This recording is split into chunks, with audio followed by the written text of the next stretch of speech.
Stop Now, a social experiment enterprise. Hello there, I'm Melissa and we're back for this week's talk show. Well, this is my co-host, Nate. Nate, how you doing? I'm doing good, Kevin. Good to talk to you, brother. Happy New Year, man. Thank you, man. Happy New Year to you as well. Thank you so Yes, much for having sir. me. Been Yeah. waiting to talk to you, man. Been excited for this episode. He has. Appreciate you. He definitely has. And not to maybe retread anything that you and Melissa have talked about, but Yeah. kind of that idea of trauma. And it's something that Melissa and I talked about with our panel last week. Yeah. Just kind of the idea that there's I think when people think about that word trauma, they think about one big thing that happened to somebody. Yeah. When the fact is you can go through little traumas every day. Oh man. And I think is trauma.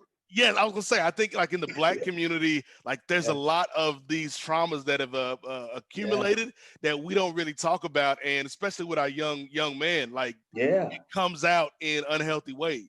Yeah, and then we don't talk about transgenerational trauma. I still got my trauma from my mom, and then she from her mom. Then so this transgeneration all the way back to slavery has been transferred down to us because in African American communities we've been taught not to talk about our pain, and so what you don't talk about, you transfer, right? So I think a lot of people don't understand that we're still hurting from that particular pain. And one of the things that I really get in trouble for, because I said I talk to churches a lot, churches teach us how to cope with pain, but not to heal from it, right? Because healing involves confrontation and not just, assimilation. We've been taught to adapt and adopt, right? And not to overcome. And so I think that's one of the big things that we're going to have to do as communities is learn how to confront our issues and pain, and then we can heal from it. I think that's a good point. Yeah, because I came up in the church, and yes, I think a lot of that mentality, and I'm not saying the church is bad or anything, but I think a lot of that mentality is, you just keep on keeping on. That's it. And it's we get so trained to fight through everything, but at the same time, if we don't deal with all this stuff, it's not going anywhere. It's still with us. We're just going to keep transferring from one generation to another one. I tell people the best way to get rid of a ghost is to listen to it, right? The reason ghosts are ghosts is because they want to be heard. And so because we can't see them, they have to do what they can to make themselves known. And oftentimes that comes through, if they can't do it subtly, they get violent and more violent and more violent. So that's what trauma does. When you ignore it, it comes out in ways that, okay, you won't have to pay attention to this one way or the other. And so you may not be able to see it per se, per the eye, but if you learn how to understand and have empathy and sympathy towards the pain that we suffer through as a race, as a community, then you can hear the pain. You can hear it, and you can hear it in our relationships. You can hear it in the violent crime rates that would be. And I was telling Melissa before you got on, we are good at victim blaming, right? We're good at blaming the victim and not helping the victim. And so we have to get away from that. Right. So, and one of the things we tell people, we're born sinners. And the truth is, we're not born sinners. We're born into a world that was created to sin against us. And so this whole self-blaming, and we come into the world with this idea that we're flawed in some way. And so that has to change. Right. So, I don't want to cut you off, but let us introduce our other guest, Elizabeth Vera. Hi, welcome. Thank you for joining us today. Hello. She's our domestic violence expert consultant. Cool. Yes, thank you so much. Yes. Sorry. So good morning. Thank you for such an incredible opportunity to be part of a collaboration that contributes to uplifting all our communities. And to be able to have a panel with such distinct and passionate individuals about how to improve the quality of life for those of us who live in those communities and serve those communities. And so let me tell you a little bit about myself really quick. I'm Elizabeth Vera, and I am a domestic violence expert. I have been in the domestic violence field for 28 years now, and have had the wonderful opportunity to have been mentored by some of the most incredible pioneers in the domestic violence movement out of Los Angeles. Conversation when we started talking, I just wanted to just get into it. I never really got to, have an introduction for you. So can you please, have a formal introduction for you as well? Okay, my name is Kevin McNeil. I'm originally from Memphis, Tennessee. I spent most of my life being a police officer, 20 years. 12 of those years, special victim detective, investigating domestic violence, sex crimes, child abuse crimes, human trafficking crimes. So how law enforcement wasn't really trying to stop abuse. They really was just responding to it. And I saw, law enforcement is not really trying to stop abuse. They just respond to it. They're a responding entity. And so there's no prevention side to it. There's always wait till it happened, then we'll respond when it happened. But me knowing my history, my experiences, I knew that was too late. That once trauma affected a person's life, it stayed with them for life. So they told me that I couldn't do both. I couldn't lock people up and advocate for victims. So I gave away my gun and badge and I resigned in 2017. It's like, I'm tired of being on this treadmill, putting people in jail when I feel like I can do more to help people free people to be in jail. If anything, it was the decisions they were making. It was a response to trauma, not that trauma was a bad thing. It was what the body does.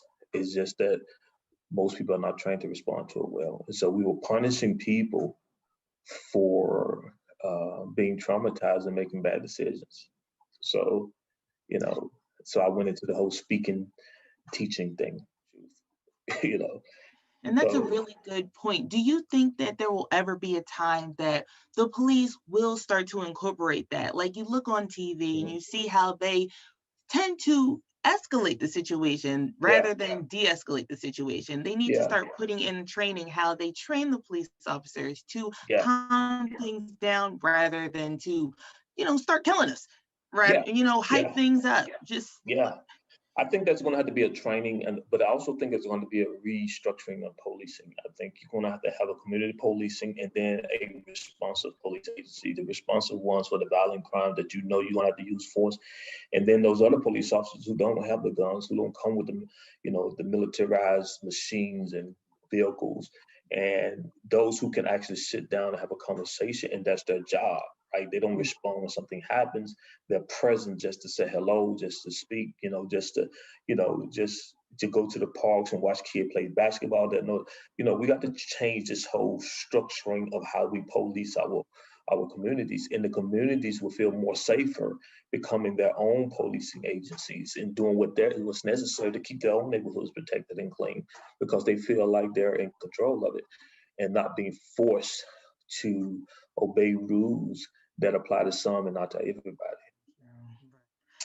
So that's going to have to change. Absolutely. But they don't want to change it because they fear that, we don't know what we're doing or we don't know what we're talking about. But I tell people I was a police officer for 20 years and I've never solved a crime without the community ever, So the community is a big part of that. With your organization that you have right now, how are you reaching out to your community right now? Are you out here on social media? Are you going out in the streets right now? Are you working with young people? Please let us know how are people able to get out in contact with you. Right now, I'm in the process of rebranding myself because at first, I transitioned from being a police officer detective to now speaking to agencies and those same trying to transform and reform those agencies to do better when it comes to investigating cases and providing services for victims and communities of color. But now I'm rebranding myself to reach back out to empower the community as well. So now I write books, I do blogs, websites, and so videos that I'm beginning to release talking about we must understand the nature of trauma. We must understand, particularly from the African-American communities, how we've adopted a slave master's mentality when it comes to disciplining our children, which is a very traumatizing way. Basically, slave master says, do what I say or I'll beat the hell out you. And so as coming up as a young Black boy, my parenting, they just adopted what they were given. And a lot of it was to protect their children because slaves wanted their children to be protected when they went out to the world. And if it was a colored person or black person was acting what you would call with pride or uppity, it would cost them a lot. They'd rather discipline them in the house, right? Get back in line. To get in line in the house when they went outside. So it was a protective measure. But I'm trying to revamp and show the public and how that can be damaging to our brain development, how children, that can be dangerous to, children's perception of themselves. And so, that's what I'm doing now, trying to go to military, even from military organizations to churches and wherever I'm accepted, to explain to people, boys do cry. It's just that they cry differently. And if you don't give them culture and space to cry in a healthy way, they'll learn to cry in destructive ways. So that's what I'm doing right now. I had like 3 or 4 rows of questions that I've been waiting to talk to you about, brother. And one of them is, kind of giving your background, in the law enforcement field, being a detective and going through, seeing so many things over the course of your career. Like when we look back at 2020, one of the biggest stories was kind of the relationship between Black folks and the police. And we talked George Floyd, Breonna Taylor, Ahmaud Arbery, all those names. Where do you think we can go, in terms of healing that divide between Black people and law enforcement? Well, we must understand our history. This is not the first time this has happened. Police and the African American community have always been at odds with each other, and it hasn't been our fault. It's been the perception of Black people and how they confront us and not understanding us. And I was telling Melissa this, that, police departments are really not set up to heal or to combat crime. They respond to it. They wait for it to happen. They come in to respond to and punish whoever may have committed the crimes. They're not trying to go in and heal communities and teach communities and connect with them. That's just not what police departments are trying to do. They may give that facade that that's what they're trying to do. The whole concern. I always give people this idea that some communities are policed and some communities are protected, right? And you can imagine which ones are policed, right? So even as a police officer, we did roadblocks. And I got in trouble for asking questions like, wait a minute, why are we always doing roadblocks in the hood? Like other people don't break the law, And so I was just told to be quiet and do what I was doing, And the danger with that is that if you get a guy like me who see this job as an only way of income, you start putting on blinders, right? You start doing what they say, right? And then, you may be angry about it, but you're saying, I got to eat. But the reality is that you're part of that mechanism that's continuing this whole process of them and us. And so what we're seeing, what we saw in 2020 was this confrontation, and saw that, hey, wait a minute, something needs to be done. And so now we're trying to make the police do the change, but they're not going to do the change because they don't see that they need to be changed. The change is going to have to come from the community. The community is going to have to be the ones who say, you know what, we're going to hold you accountable for you police in our communities, just like you police in other communities, right? And so we need to talk to the police chiefs. We need to see, what is your crime? What are you doing about this? What are you doing about that, right? Our children don't need to see the police when they come in our neighborhood with their handcuffs out. Can we see the police just standing around talking to our children as anybody, right? The only time we see police is when they come to take somebody or they come to enforce the law. What I do right now is I serve as a consultant for developing domestic violence programs. So in 2007, I actually developed the very first batterers treatment program for gang members and gang affiliated individuals in Los Angeles. And this happened at Homeboy Industries. And so it was just an incredible opportunity, because at that point in 2007, I had stepped away from the field a while.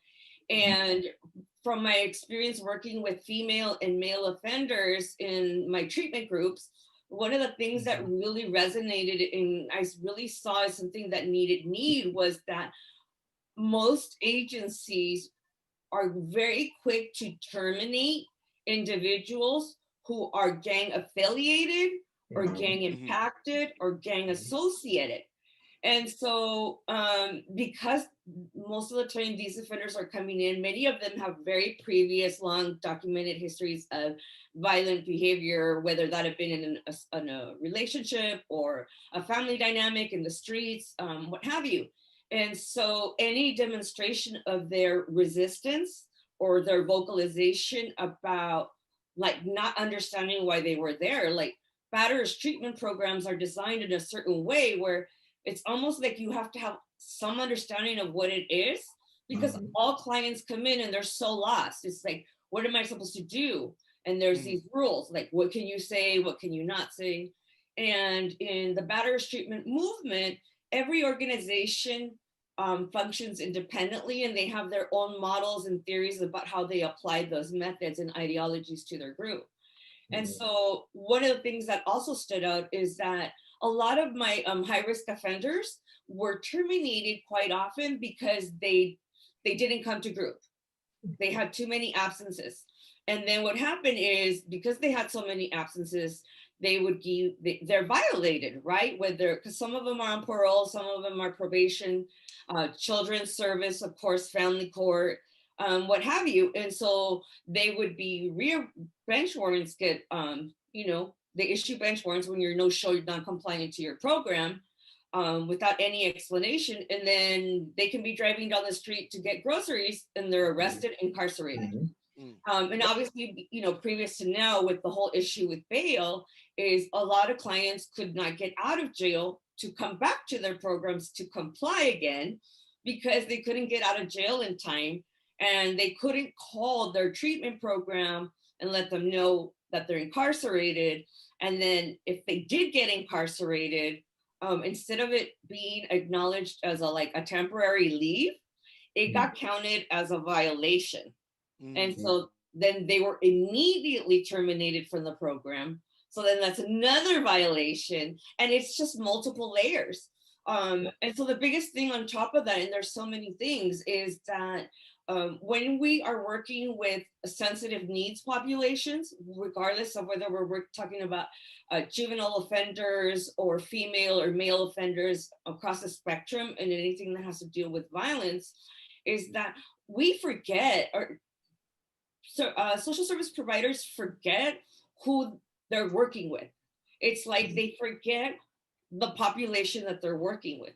These are not middle, upper class or communities who have lawyers that can represent them, make calls on their behalf. Many of them are estranged from their families. And even if they're not, one of the policies in batterers treatment programs is the only person who can cancel their program is them. So they have to call into the office and let us know why they can't come in. And so, because the policy is that offenders are responsible for their own actions, right? And then there's the HIPAA compliance where no one else can call for you. So then domestic violence programs hear nothing, and then the client gets exited out, and the comment is no show, no call in, client violated for failed to attend. And then that's a second offense on top of already the other.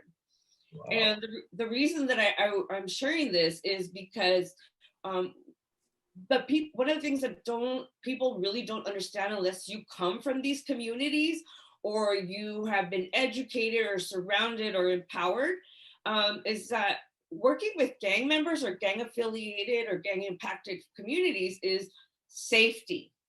Okay, there aren't a lot of projects or organizations that really do the work within those immediate communities.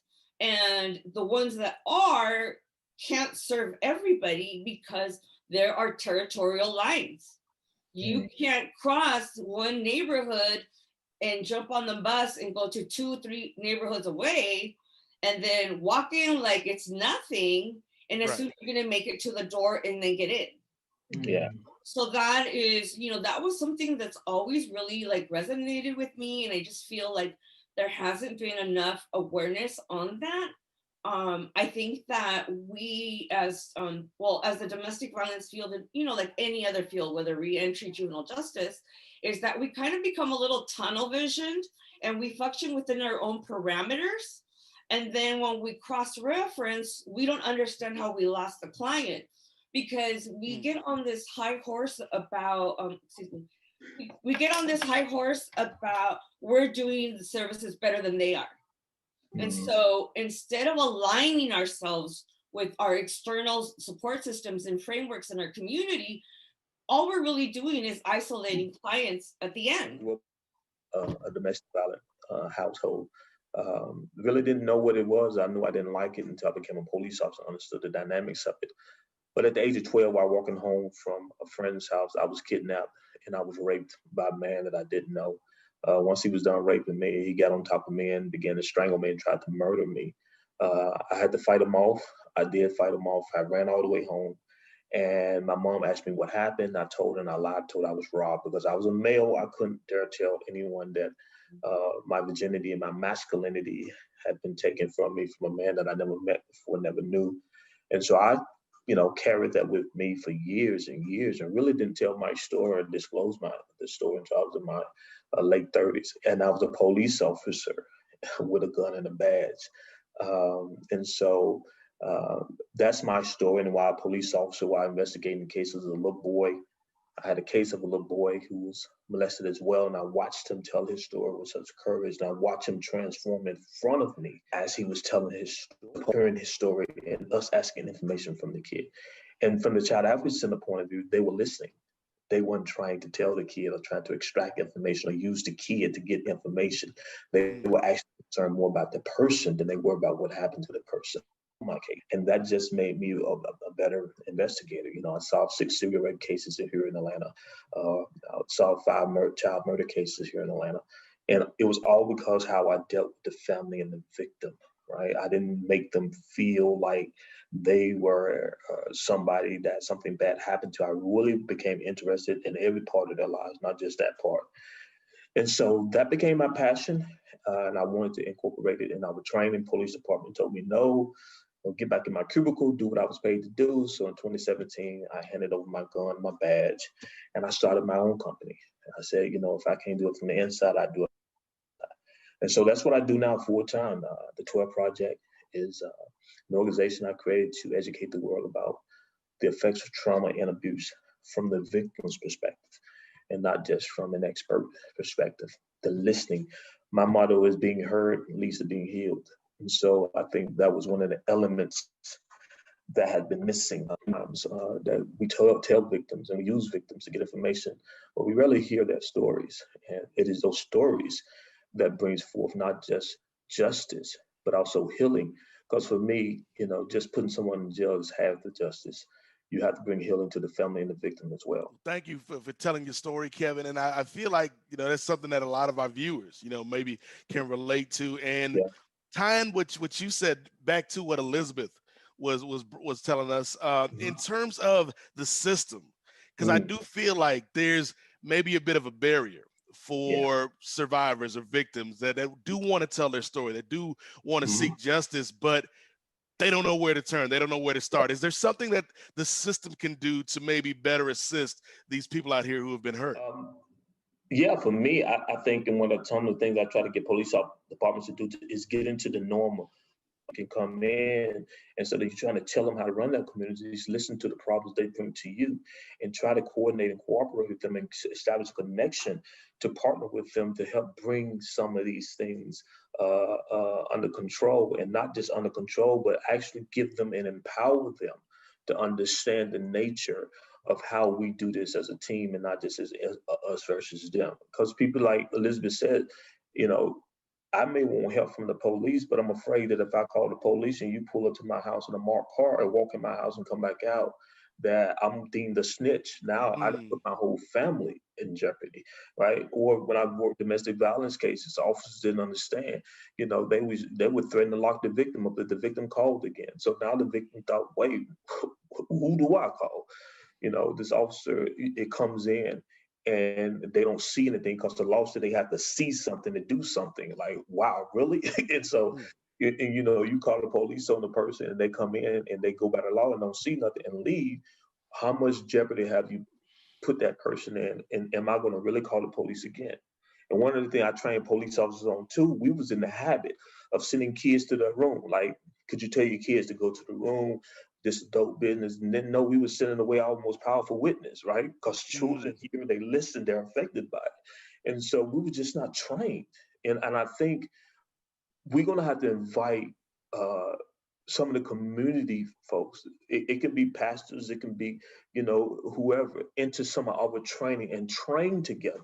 So in our training, we get a different perspective, because if I'm in a room full of law enforcement and experts in the field, we're training on what we know. We're not even listening to the perspective of those who we're sent to help, right? And so I think that needs to be something that's incorporated.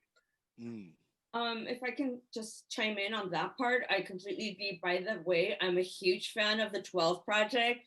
So this is incredible to meet you.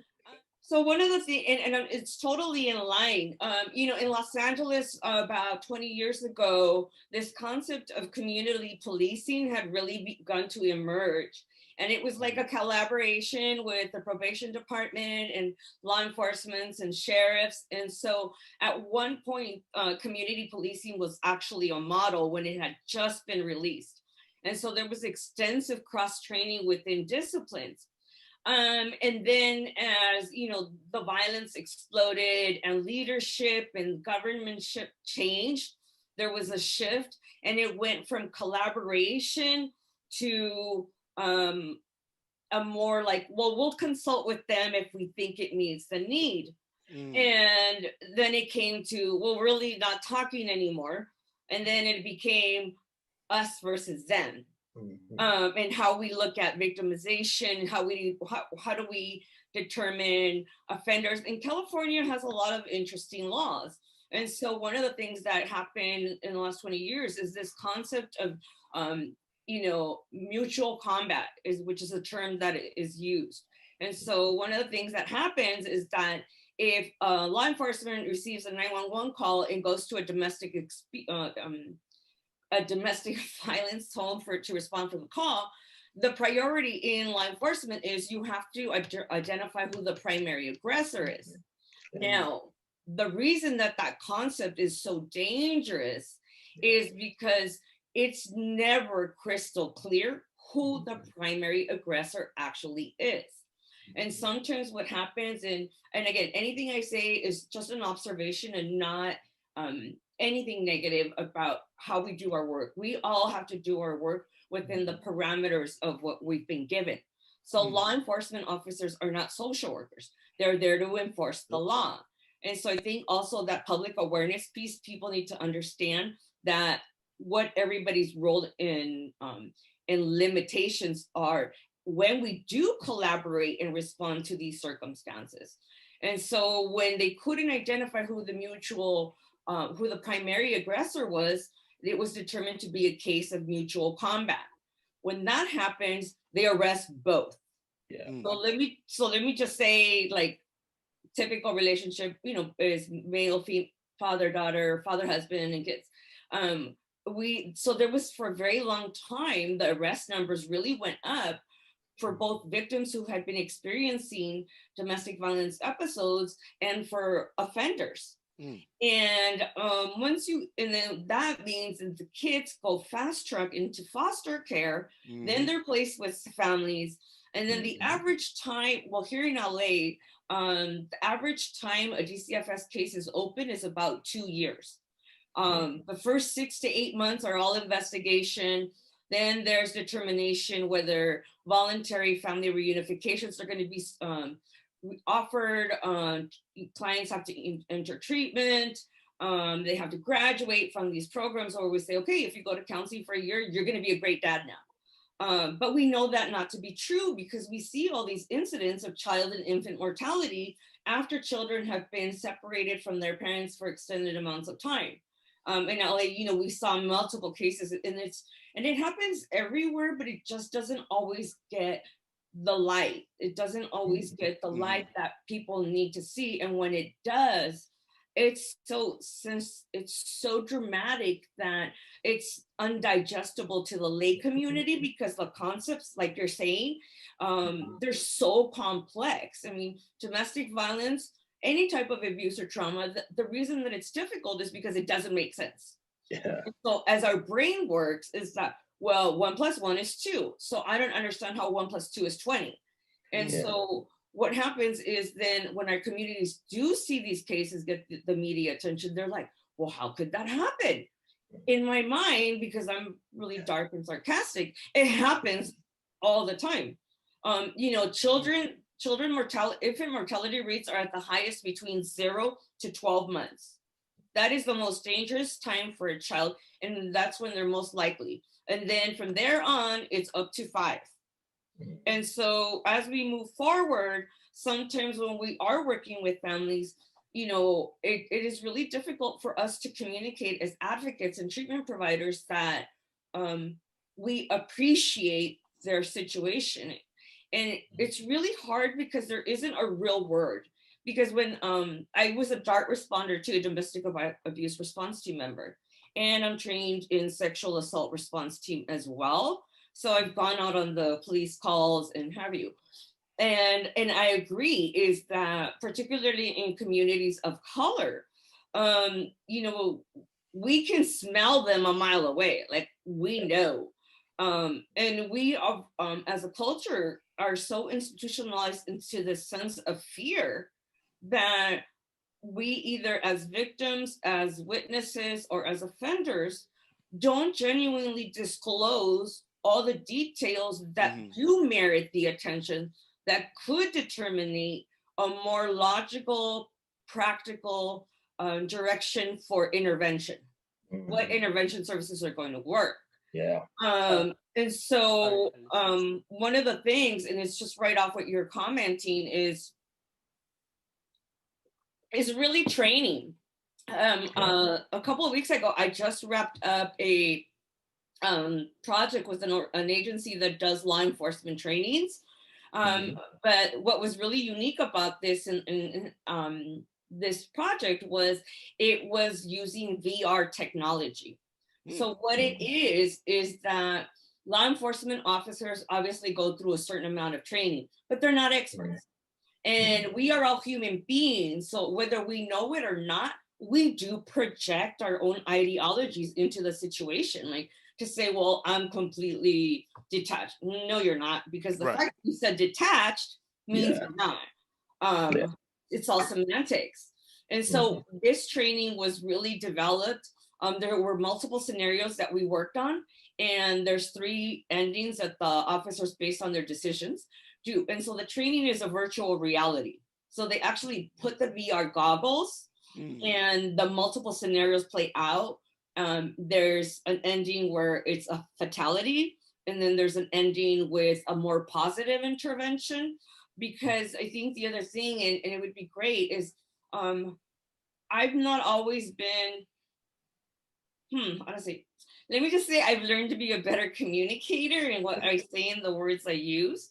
But I learned that by attacking law enforcement or criticizing them, and a lot of organizations take that, well, you know, this attitude, that it just really is so damaging to the field, to the community, to the way that victims will respond, because then they'll say, well, my therapist said you guys did it all wrong. And then where there could have been a collaboration on something, there's no opportunity. It's been extinguished. And so anyways, going back to training, so the training officers get to determine what the outcome is, which is really interesting because a big part of it was the development of the scenario, because it's how do we introduce the concept of empathy. And one of the things people don't realize, whether you're working with victims, children, offenders, any of us, is that empathy is a human emotion that is numbed out throughout our lives due to our own experiences of trauma or internal feelings of resentment, victimization, and hurt, right? And so what happens is that when law enforcement goes out, they're not looking at it like, oh my God, we're gonna help this one. They're like, this is, and you know, it's a generalization. There's like, okay, let me get some water because I'm not gonna come back right away. And then there's the couple sides, right? Like, oh, this family again. And what happened now? So they've already started assessing the situation, and they haven't even heard anything, have no details, no information. They don't know if it's a fatality. Like, it's just like, okay, you know how these calls go. And it's unfortunate. So rather than attack and criticize law enforcement with this project, it was, you know, my idea and what I pushed was the only way to have and create opportunity for law enforcement to develop empathy is that we as professionals or in paraprofessionals, that we extend them the concept of empathy. And so I really made a big point during this project to let everybody know, and you and 12 Project and everybody else on the panel, is that 911 domestic violence calls are the most dangerous calls on top of everything, because they're absolutely unpredictable. And actually 911 domestic violence calls are the largest reason most law enforcement officers are either severely injured or experience fatalities. So how do you think we can put an end to these abuses? Like, do you see an end to it? Like, we can just completely stop all these types of, you know, these abuses with the children and eventually down the line? You know, violence, we all like to have these ideologies about how to eliminate racism and sexism and sexual assault. But I think I'm a little bit more of a realist, is that violence is an inherent human feeling. Whether we're angry and throw a bucket or a rock, whether we're angry and decide to lash out or not lash out. And so I really think at the end of the day, what really can change things is really actually acknowledging that we need to align ourselves with the community and with the families. And instead of being so definitive about bad, good, right, wrong, but that we allow ourselves to enter this world of gray, because this is where families live. They're they're not all good or all bad. These things are episodic. And so when we approach something, sounds like a no. No, it does. No, and that's what I'm trying to get to. It does, but you know what it does is that, and it's also a requirement as paraprofessionals, that we align each other. And so, like, my final note is there is we have shown that we can reduce. There is a reduction in violence. There are models and programs that are efficient. There are families who exit the system successfully. There are families that are able to regain their children and no longer become a threat to themselves or others. So all of that happens, and I'm not saying it doesn't, but what I'm saying is the way to make that work is, one of my suggestions has been on all my projects is, like with law enforcement, you know, when they do their police reports, they'll say like, no visible injuries, period. And then that's it. But that case goes to court and the woman shows up with a black eye and other lacerations or cuts, the judge will say, well, there's nothing in the report. Well, that's where cross-training comes in, where we, you know, like I'm working with law enforcement and letting them know that many injuries don't present immediately. You know, some bruises and more severe bruising and injury actually is under the skin and it does emerge. Or you see like hairline fractures in limbs, skull fractures, contusions around the head. And so my suggestion was, instead of saying no visible injuries, it was there are no visible injuries at this moment. Because that changes that one word where her attorney can say, see, he said at that time, but we know that these injuries will sooner or later manifest itself. That is incredibly empowering because, one, it gives the victim the identification and the support that we know that not everything pops up. And that your injuries, you don't have to lie to us or pretend that we don't have to pretend we don't believe you. We believe you, right? Because we know that bruises take time. And not everybody who has injuries are symptomatic.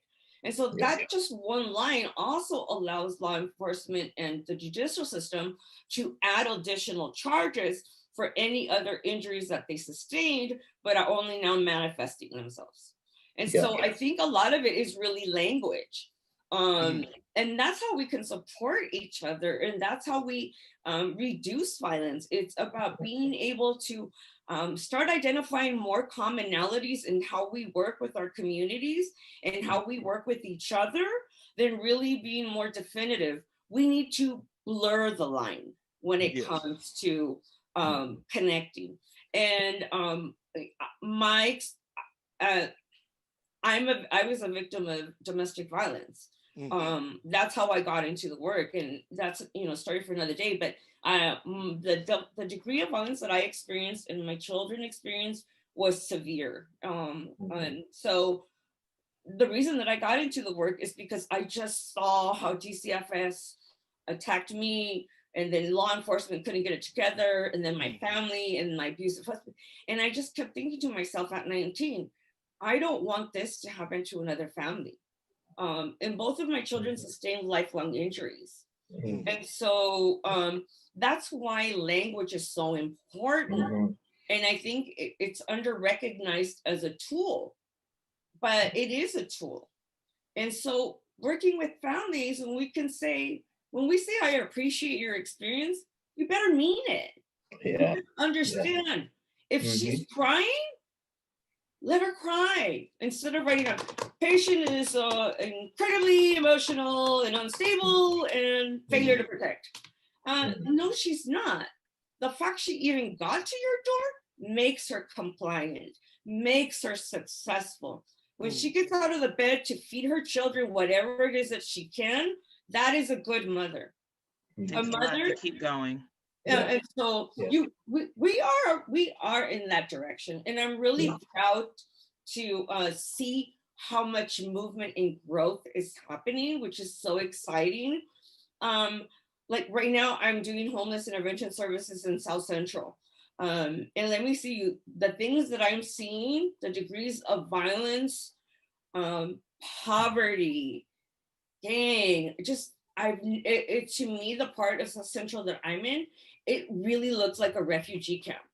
Wow. And so I see violence all around and poverty around. And so when we're working with families, it's important to understand that we can give them this book of tools we learned at school, but those tools are not applicable in those communities, right?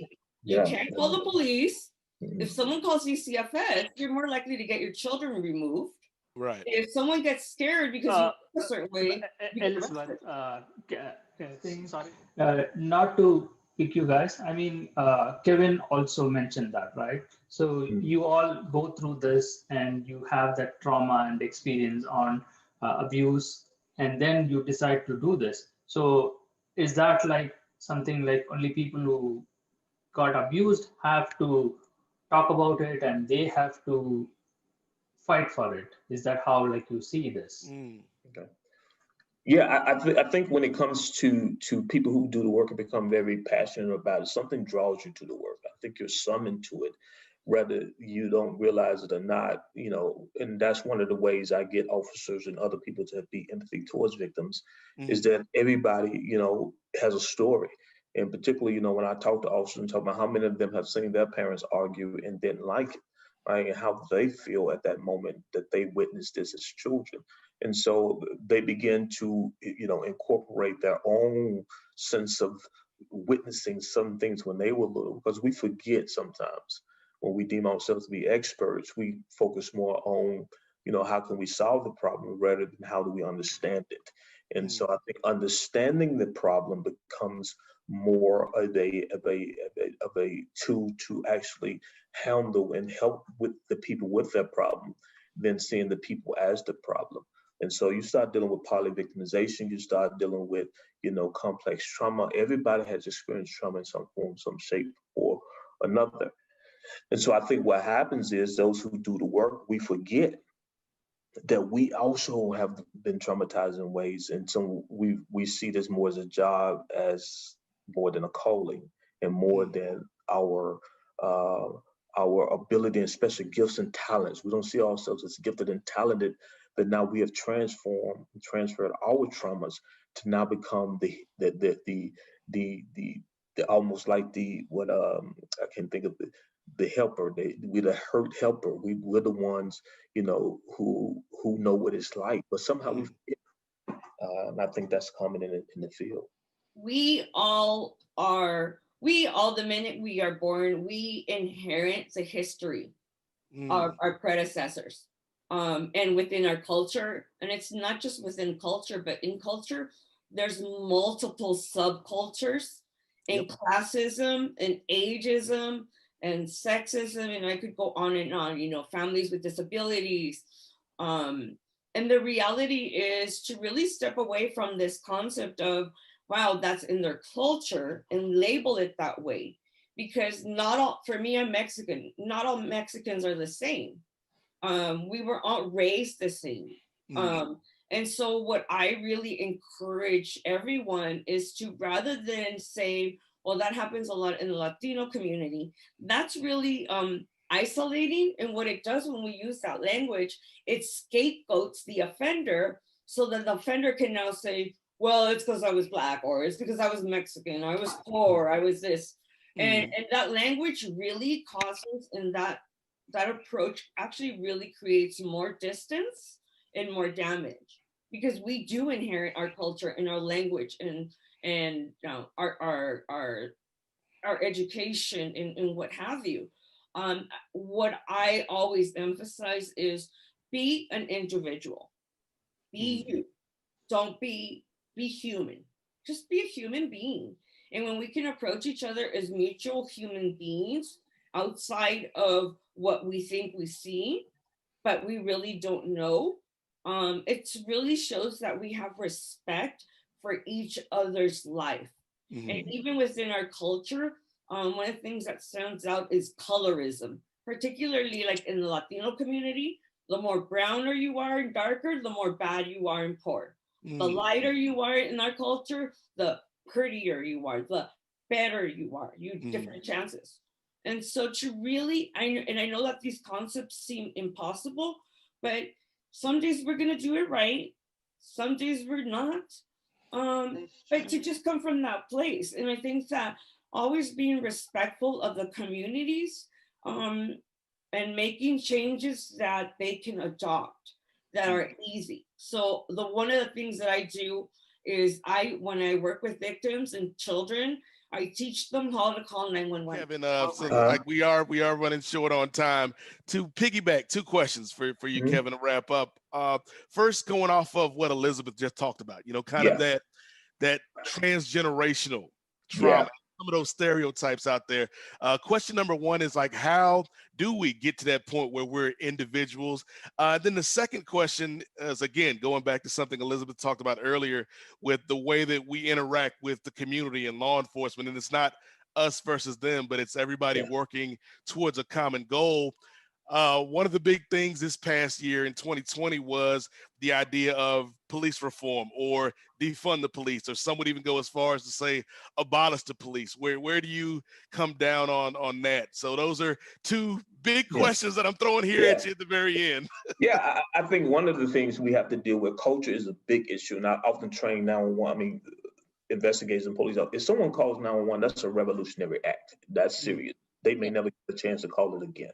Particularly when certain cultures is just unheard of that they get the police involved. So understanding culture helps you understand that, wow, we have to understand where these persons are coming from, how they live, what's a norm for them, because a spanking in one community can be deemed abuse from another community standpoint. And so those lines are blurred. And so the law kind of makes it so that, you know, abuse has this definitive meaning. But for me, I think abuse, you know, the word itself is a compound word. You know, the root word is used where we get the word utility from. Utility means purpose, power, and potential. And AB is the prefix. And, you know, anytime you add a prefix from the root word, it changes the meaning of the word. AB means to kill, steal, and to take away. So abuse or abuse means to kill, steal, or take away someone's purpose, power, or potential. And that can be done in any form or fashion. So we need to come up with a definitive definition that we all understand what abuse means.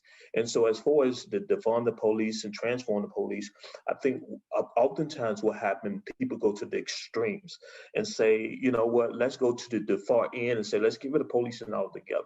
Well, now you got to deal with this element. They're going to people who need protection, people who need the law enforced. And so you can't go to that extreme.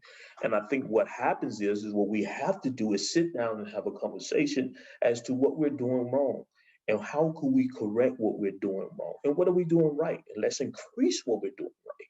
And so let's get to the place where our goal is to protect and serve and not to punish. And I think oftentimes that becomes the major, we're going to show you by punishing you. Well, even when it comes to me, I told you I work 6 serial rape cases. Oftentimes when I talk to the suspect, I didn't treat them as a suspect. I went after the victim in the suspect. And oftentimes when I went back to that suspect's childhood and asked, when was the last time a man hugged you? That's when they broke. When I focused on their humanity is when they came out and they say, you know what, I acknowledge that what I did was wrong, but here is why. And so I think one of the things we're going to have to get back to is recognizing each other's humanity. We may have different cultures, but a cry happens in Georgia the same way it does in Africa. It may be for different reasons, and no one teaches a child to cry, right? When a child comes out, who teaches them to cry? We're born with these things. We're created for them. That's what we have to tap into, even as police officers and those who do the work. We're human. You know, sometimes people forget that me and Melissa, we're humans too, right? We do the work, but we go home, we have feelings and so we need to acknowledge that. Like most police departments don't have counselors, and yet they deal with every problem in society every single day. I was a police officer with a loaded gun, and every weekend I drank myself and had suicidal ideations of killing myself because I had my trauma as a child, right? And God forbid. They have counselors. Yeah, they don't have counselors, right? They don't have counselors. They don't talk to nobody. In the culture, going back to the culture question, law enforcement and social workers, we even have a culture, right? If you admit that this work is getting to you, they'll put you on the street and say you're not cut out for the work. Mm-hmm. And so I think what happens is healing has become ingrained, not just for the people who are experiencing the victimization on the outside, but also for the law enforcement and those personnel who are actually called to deal with it. And once we see that, because you can't teach a law enforcement officer how to have empathy when you're always teaching them that the world is a dangerous place and they must do everything possible to protect themselves. So instead of using my greatest tool, I go to my most dangerous one, which is my weapon, right? And so I think that's what we're going to have to do. We're going to have shows like this more often. We'll have to have conversations. Definitely. We'll have to have it in our churches. We're going to have it online. We're going to have to stop talking about, Kanye divorcing Kim and start talking about stuff that really, really makes a difference in our culture and society. And the last part, and I'll close with this, we have to do it from both ends. We have to change the culture. We live in a violent culture. Listen to the music. You turn on the TV. We live in a culture that celebrates and sometimes rewards violence. And we have to come to the conclusion that we can't say we want one thing and yet we want another. So I think you look at all those people on Wednesday that rushed into the Capitol building, and it's like where did they get those ideas from? It's like it didn't just come from anywhere. Like this is part of America is that violence. Violence. We are a country of violence. I mean, we hate to say that, but we are. You know, we put more money in militarization and military than we do in families. I mean, it's the truth. And so we really gonna heal. You got to tell the truth.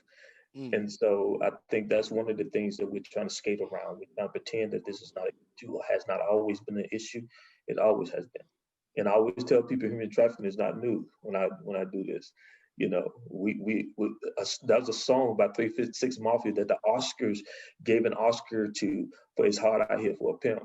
And then they allowed Queen Latifah, the one who said, who you calling the BITCH, they gave her the honors of presenting the award. How ironic is that? Right? So we're sending mixed messages. We're going to have to be consistent with our messaging. Yes, I agree, and thank you for that message, brother. And Yes. before we wrap things up for this week, definitely we want to thank you as well as Elizabeth for taking time out of your schedule to sit down with us and sit down and talk to the people. So if somebody wants to get in touch with your organization, if somebody wants to further this conversation, we can start with you, Kevin. Like, where can they get in touch with you? Yeah, they can reach me on my website, www.the12project.com. That's spelled out. Or I have another website that specifically deals with the healing of men called www.thetraumaking.com. They can reach out on any of those platforms, and I'd be more than happy to have a conversation, reach back out. Well, thank you so much for that, brother. And Elizabeth, like, again, we thank you so much for your time today. If somebody is in a situation where they're looking to, get some help, where can people find you and maybe start that road to that healing that you were talking about? Right. So what I do is I don't do direct services. I do consultations now. But I think that there in every state and in every county, there's usually a domestic violence hotline. And the reason that I promote that is because when we're coming from different counties and states and cities, I always feel it's much more incredible and powerful when someone can connect to something that they can identify and see. And that it's accessible, because ultimately I want a victim to feel like they can access the resources, the information when they need it. And those times it's not an 8 to 5 job. That's a 24-hour job. And that's why using local 1-800 numbers are so wonderful. I should have wrote one down because I didn't. But definitely, and one of the great things is that a lot of the domestic violence organizations have escape buttons. And so if someone goes on their laptop or computer or phone and they're trying to research information, there's usually a button in the screen where it says escape. And what it does is these websites have been designed to disappear off history. So if someone touches the computer and clicks, the history of that particular website is not going to show, which is amazing. 2, when you call a hotline, don't feel like you have to leave your partner or it's because you want to call the police. Calling a hotline is very scary. You don't know who's going to answer. And so one of the things I tell my families, these are the hotlines. Call if you feel like you really need to talk and you're in pain, but you don't have to give your name. You don't have to say where you are. And if the person's voice who answers the phone doesn't feel warm and you don't instantly connect, hang up, because that's not the one for you. And then we go to the next one until we find the one that is for you. You do the same. Thank you. Thank you so much, guys. Thanks. Stop Now, a social experiment enterprise. Stop, listen, share. Everyone can make a difference. We are on a mission. Everyone should do something greater in their lifetime. Change the future. Be a proud member. Join us to support, volunteer, and donate.